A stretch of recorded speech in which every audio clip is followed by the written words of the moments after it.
এমন একটি সমাজ গঠন করতে হবে যেখানে মতপার্থক্য থাকবে কিন্তু মানুষে মানুষের সম্পর্ক সম্প্রীতি অটুট থাকবে। একথা বলেছেন স্থানীয় সরকার, পল্লী উন্নয়ন ও সমবায় মন্ত্রী মির্জা ফখরুল ইসলাম আলমগীর। রবিবার বিকেলে ঠাকুরগাঁ নাট্য সমিতিতে আয়োজিত সাংস্কৃতিক মিলন মেলা ও মত বিনিময় অনুষ্ঠানে তিনি একথা বলেন। মির্জা ফখরুল বলেন, অতীতে রাজনৈতিক মতভেদ থাকলেও সমাজে পারস্পরিক শ্রদ্ধা ও সৌহার্দ্য বজায় ছিল। রাজনৈতিক মঞ্চে গিয়ে একজন আরেকজনের বিরুদ্ধে বক্তব্য দিলেও সামাজিক সম্পর্ক অটুট থাকত। সেই সম্প্রীতির সমাজে আবার ফিরিয়ে আনতে হবে। তিনি আরও বলেছেন, যখন ছেলেমেয়েরা মাঠে খেলাধুলা করে, নাটক করে কিংবা সাংস্কৃতিক অনুশীলনে ব্যস্ত থাকে, তখন সেখানে মাদকের কোনো স্থান থাকে না।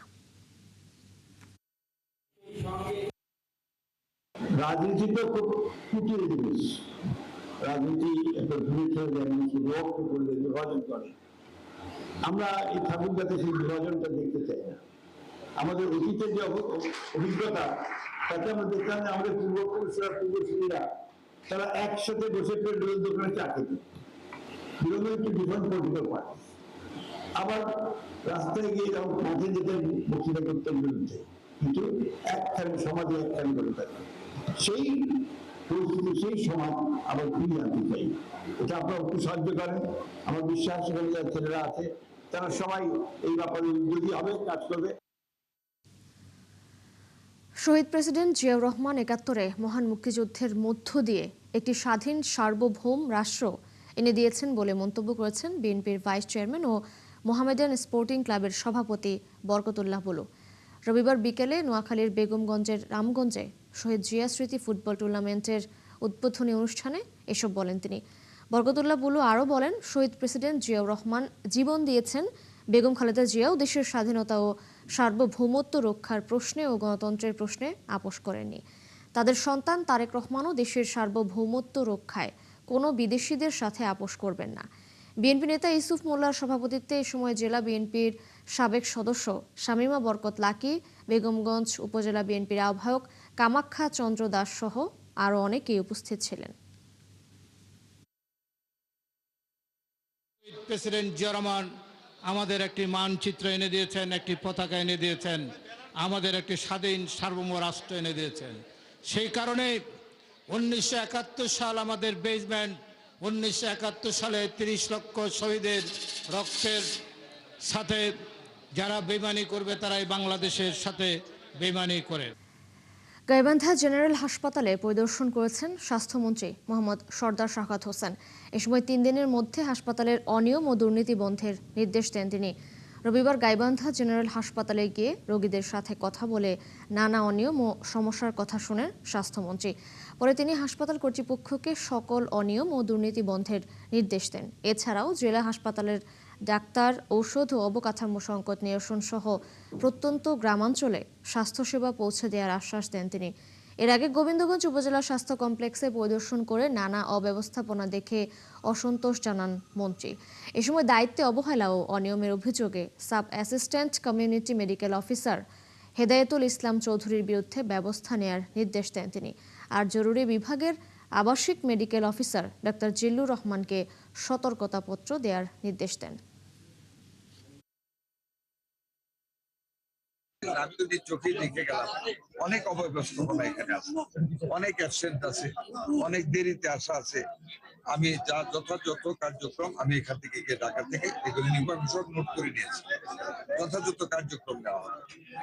যেমন আপনাদের আরেকটা উপজেলা দেখেছি, ওখানে আমি কিছু অনিয়ম পেয়েছি, আমি অ্যাকশনে গিয়েছি। ইনশাল্লাহ আমি গিয়ে এগুলির বিরুদ্ধে ব্যবস্থা গ্রহণ করব। নাটোর আধুনিক সদর হাসপাতালে চিকিৎসক ও নার্সদের সময় মতো কাজে না আসায় ব্যাহত হচ্ছে চিকিৎসা।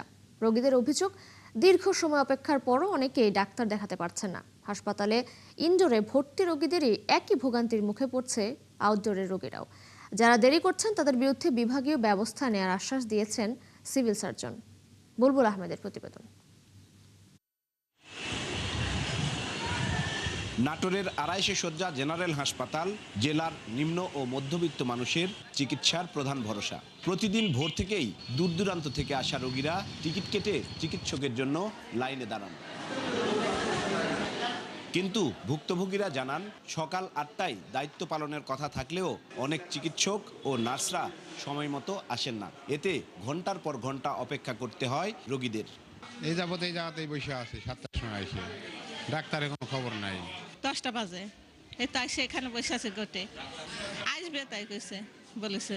অপেক্ষার এই ভোগান্তিতে সবচেয়ে বেশি কষ্টে পড়ছেন শিশু, বয়স্ক ও গুরুতর অসুস্থ রোগীরা। চিকিৎসকের পরামর্শে বিভিন্ন পরীক্ষা নিরীক্ষা করানো হলেও রিপোর্ট দেখানো সম্ভব হয় না। ডাক্তারদের পিছনে তো আমরা সারাদিন দৌড়াদৌড়ি করতে পারবো না।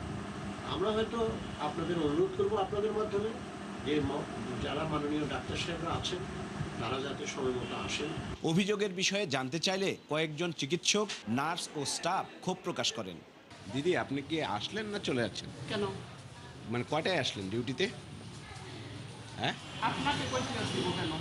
আমার সাংবাদিক, একটু জানতে তাতে চাচ্ছিলাম। কি হয়েছে? আপনি সাংবাদিক, তাতে কি হয়েছে? আপনাকে আমি কৈফিয়ত দিব কেন? না, আমরা তো 8:30টার সময় হাজিরা দিই, 8:30টার সময় নিশ্চিত করি। Thank you. কয়টায় আসলেন?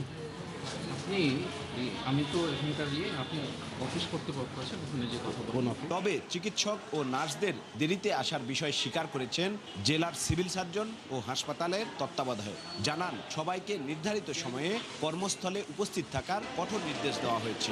এরপরও যারা দেরি করছেন তাদের বিরুদ্ধে বিভাগীয় ব্যবস্থা নেওয়া হবে। যারা দেরি করে তাদেরকে আলাদা হয়ে সতর্ক করা হয়েছে। মৌখিক সতর্ক যথেষ্ট না, সে কারণে আমাদের মাননীয় স্বাস্থ্যমন্ত্রীও বারবার এ ব্যাপারে সতর্ক করেছে, আমরাও সে ব্যাপারে তাদেরকে সতর্ক করেছি। বেতনভুক্ত চিকিৎসক নার্সদের দায়িত্বশীলতা নিশ্চিত করতে মনিটরিংয়ের দাবি নাটোরবাসীর। বুলবুল আহমেদ, ৭১, নাটোর। নাটোর আধুনিক সদর হাসপাতালে চিকিৎসক ও নার্সদের অনিয়ম নিয়ে আজ তথ্য জানাতে আমাদের সাথে যুক্ত হচ্ছেন সহকর্মী বুলবুল আহমেদ। বুলবুল, হাসপাতালের এই অনিয়ম নিয়ে কি বলছেন রোগী ও স্বজনরা, এবং অনিয়ম দূর করতে হাসপাতাল সংশ্লিষ্ট যারা আছেন তারা কি বলছেন?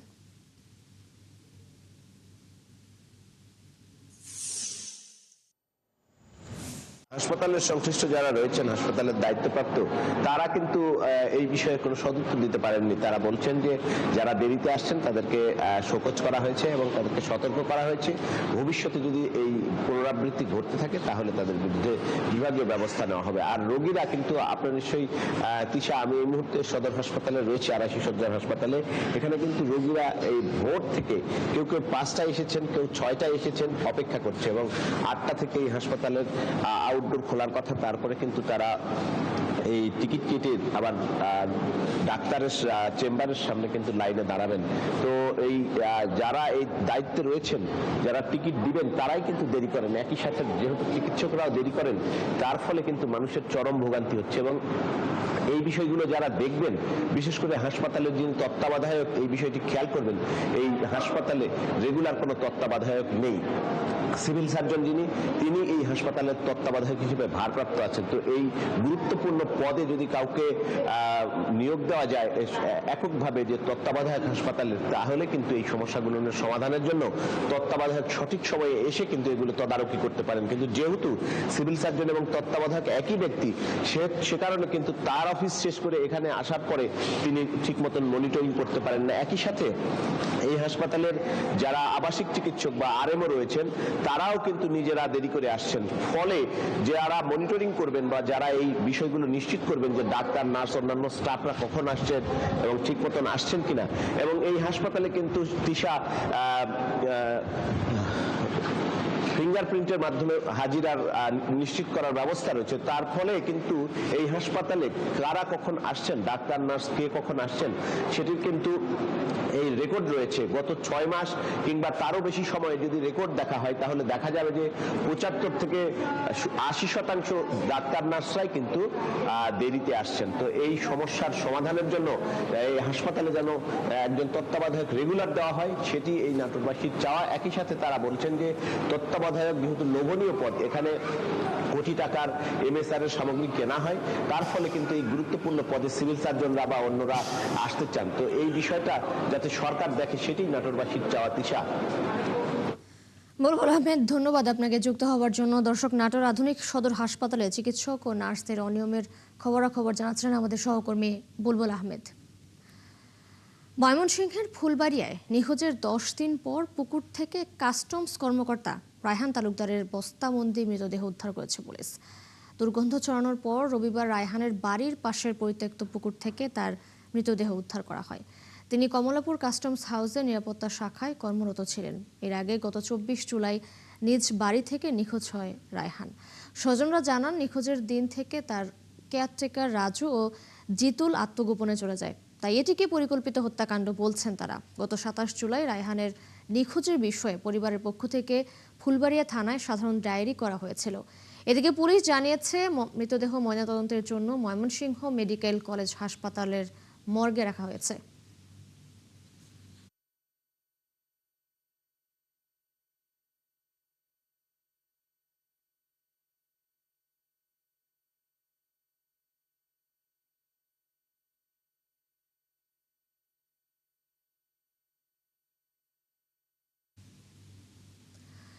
চট্টগ্রামের মিরসরাইয়ের জোয়ারগঞ্জ এলাকায় পিকআপের ধাক্কায় মোটরসাইকেলের 2 আরোহী নিহত হয়েছেন।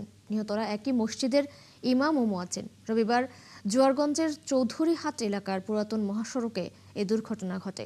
নিহতরা হলেন মঘাদিয়া ইউনিয়নের চরশরত এলাকার জয়নাল আবেদিন ও জহিরুদ্দিন। তারা এলাকার দরগাপাড়া কালা পীরশাহ জামে মসজিদের খতিব এবং মুয়াজ্জিন ছিলেন। মিরসরাই জোয়ারগঞ্জ থানার ভারপ্রাপ্ত কর্মকর্তা মোহাম্মদ আব্দুল হালিম জানান, বাড়িয়ার হাটে কাজ শেষ করে মোটরসাইকেলে বাড়ি ফিরছিলেন তারা। চৌধুরীহাট এলাকায় পৌঁছলে মাছবাহী পিকআপের ধাক্কায় তারা গুরুতর আহত হন। হাসপাতালে নেয়ার পর তাদের মৃত ঘোষণা করেন চিকিৎসক। টাঙ্গাইলের মাওলানা ভাসানী বিজ্ঞান ও প্রযুক্তি বিশ্ববিদ্যালয়ে জুলাই শহীদদের প্রতি শ্রদ্ধা জানিয়ে মোমবাতি প্রজ্বলন কর্মসূচি পালিত হয়েছে। রবিবার সন্ধ্যায় বিশ্ববিদ্যালয় শহীদ মিনারে এ আয়োজন করা হয়। বিশ্ববিদ্যালয়ের ভাইস চ্যান্সেলর অধ্যাপক ডক্টর ABM শহীদুল ইসলাম ও প্রো ভাইস চ্যান্সেলর অধ্যাপক মোহাম্মদ আনিসুর রহমান এই কর্মসূচির উদ্বোধন করেন। এ সময় বিশ্ববিদ্যালয়ের বিভিন্ন বিভাগের শিক্ষক, শিক্ষার্থী, কর্মকর্তা ও কর্মচারীবৃন্দ অংশ নেন। সুনামগঞ্জের টাঙ্গুয়ার হাওরের পরিবেশগত সংকটাপন্ন এলাকায় পরবর্তী নির্দেশ না দেয়া পর্যন্ত সকল প্রকার হাউসবোট ও পর্যটকবাহী নৌযান চলাচল সম্পূর্ণ নিষিদ্ধ ঘোষণা করে 11 দফা জরুরি নির্দেশনা জারি করেছে জেলা প্রশাসন। রবিবার সন্ধ্যায় এক গণবিজ্ঞপ্তিতে এসব নির্দেশনার কথা জানানো হয় বলে নিশ্চিত করেছেন অতিরিক্ত জেলা প্রশাসক মতিউর রহমান খান। গণবিজ্ঞপ্তিতে জানানো হয়, পরবর্তী নির্দেশনা জারি না হওয়া পর্যন্ত টাঙ্গুয়ার হাওরের ইসিএ ঘোষিত এলাকার ভেতরে সকল প্রকার হাউসবোট ও পর্যটকবাহী নৌযানের প্রবেশ এবং চলাচল সম্পূর্ণভাবে নিষিদ্ধ থাকবে। এছাড়াও আগামী 10 আগস্টের মধ্যে প্রয়োজনীয় কাগজপত্র সহ নিবন্ধন শেষ করতে নৌযান মালিকদের নির্দেশ দেওয়া হয়েছে। নির্ধারিত সময়ের মধ্যে আবেদন না করলে নৌযান চলাচলে অনুমতি দেয়া হবে না এবং প্রচলিত আইন ও বিধি অনুযায়ী আইনগত ব্যবস্থা নেওয়া হবে বলেও জানানো হয়েছে।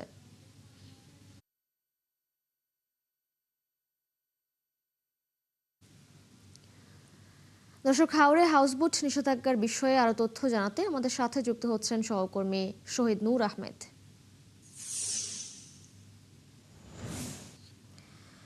শহীদ নূর, একটু জানাবেন কেন এই নির্দেশনা, বিজ্ঞপ্তিতে আর কি কি নির্দেশনা দেওয়া হয়েছে এবং নৌযান চলাচল কবে নাগাদ স্বাভাবিক হতে পারে জানাবেন। ধন্যবাদ আপনাকে। দেখুন, প্রথমেই যদি জানিয়ে রাখি, এই নির্দেশনা কিন্তু এই নতুন নয়, এই দ্বিতীয়বারের মতো গেল বছরও কিন্তু এই নির্দেশনা ছিল।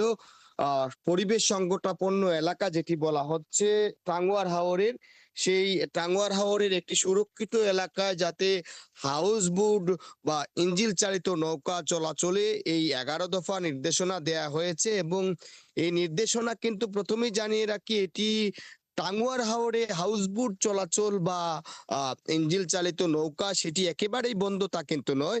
অর্থাৎ যে টাঙ্গুয়ার হাওরে কিছু সংকটাপন্ন, যেখানে পরিবেশগত সংকটাপন্ন এবং সুরক্ষিত এলাকা, সেইটিকেই আসলে নির্দেশ করেছে জেলা প্রশাসন, যেটি টাঙ্গুয়ার হাওরে ওয়াচ টাওয়ার সহ আশেপাশের কিছু এলাকায়, যেখানে আসলে সংবেদনশীল এলাকা হিসেবেই জেলা প্রশাসন থেকে বলা হচ্ছে এই এলাকাতে হাউসবোট চলাচল করবে না বা করা করা যাবে না এমন নির্দেশনা আসলে দেয়া হয়েছে।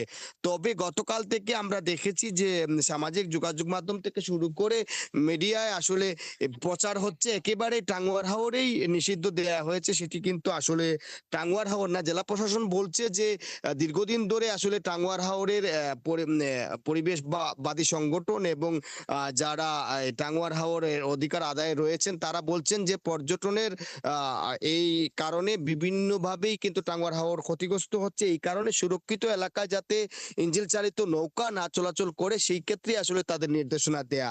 আমরা কথা বলেছিলাম হাউসবোট মালিক সমিতির সাথে, আজও কিন্তু টাঙ্গুয়ার হাওরের উদ্দেশ্যে এই অনেক হাউসবোট টাঙ্গুয়ার হাওরে যাচ্ছে এবং তারা হয়তো প্রশাসনের যে 11 দফা বিধিনিষেধ আছে সেটা মানবেন এমনটাই বলা হয়েছে। বিধিনিষেধের মধ্যে রয়েছে কিন্তু আসলে উচ্চ শব্দে গান বাজনা করা যাবে না এবং প্লাস্টিক দূষণ থেকে শুরু করে তাদের যে নির্দেশনা, পাশাপাশি এখানে নিবন্ধনের বাধ্যবাধকতা করা হয়েছে।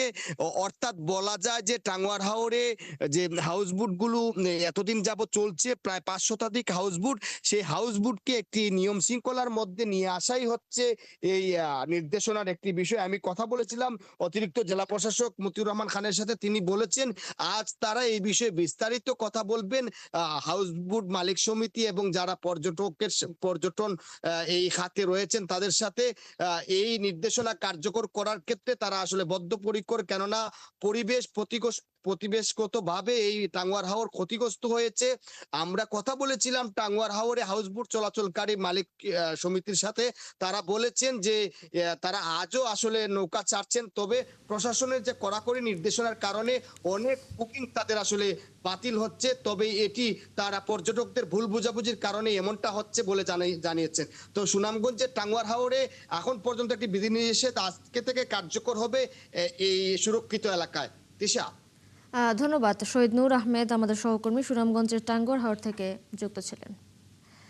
বগুড়ার তথ্য প্রযুক্তি জ্ঞানসম্পন্ন যুবদের এআই প্রযুক্তির মাধ্যমে এগিয়ে নিতে দক্ষতা উন্নয়ন প্রকল্প উদ্বোধন করেছেন স্থানীয় সরকার প্রতিমন্ত্রী মীর সহায় আলম ও জনপ্রশাসন প্রতিমন্ত্রী আব্দুল বারী। রবিবার বগুড়ার একটি হোটেলে প্রকল্প উদ্বোধন অনুষ্ঠানে উপস্থিত ছিলেন যুব ও ক্রীড়া প্রতিমন্ত্রী আমিনুল হক। এ সময় বক্তারা বলেন, তথ্য প্রযুক্তিতে দক্ষ তরুণদের এআই দক্ষতায় আরও এক ধাপ এগিয়ে নিতে বগুড়া থেকে শুরু হলো প্রশিক্ষণ, যা ছড়িয়ে যাবে দেশের 64 জেলায়। যুব ও ক্রীড়া প্রতিমন্ত্রী বলেন, কর্মসংস্থান সৃষ্টি ও প্রযুক্তি নির্ভর দক্ষ জনশক্তি গড়াই প্রকল্পের লক্ষ্য। 83,000 আবেদনকারীর মধ্যে প্রথম ধাপে 1,600 তরুণকে 16টি আধুনিক এআই টুলে হাতে কলমে প্রশিক্ষণ দিয়ে দেশি বিদেশি ফ্রিল্যান্সিং ও প্রযুক্তি খাতে কাজের উপযোগী করা হবে। এছাড়াও 2027 সালের মধ্যে 11,200 তরুণকে এআই প্রশিক্ষণের আওতায় আনবে সরকার। এরই মধ্যে 9,600 জন পাবেন বেসিক ও 1,600 জন অ্যাডভান্স প্রশিক্ষণ।